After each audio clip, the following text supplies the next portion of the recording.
గణపేశ్వరాలయం విషయానికి వస్తే ప్రపంచంలోనే అద్భుతమైన మహాలింగాల్లో ఒక లింగంగా దీన్ని పేర్కొంటూ ఉంటారు. 12 అడుగుల ఎత్తుతోటి 6 అడుగుల వెడల్పుతోటి నెలకొల్పినటువంటి ఈ మహాశివలింగం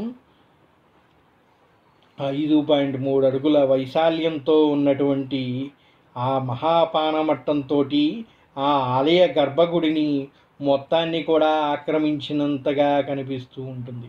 ఆ ద్వారం కూడా అంతే పెద్దగా ఉండటం వల్ల ప్రాతకాలంలోనే మొదటి అభిషేకం సాక్షాత్తు ఆ సూర్యభగవానుడి చేతి జరిపించబడుతూ ఉంటుంది. నేటికి కూడా మొదటి తలుపులు తీయగానే మనం చూడగలిగే అద్భుతమైన రూపం ఏమిటయ్యా అంటే ఆ శంకరుణ్ణి స్వయంగా సూర్యభగవానుడు అభిషేకిస్తున్నట్టుగా ఉంటుందంట.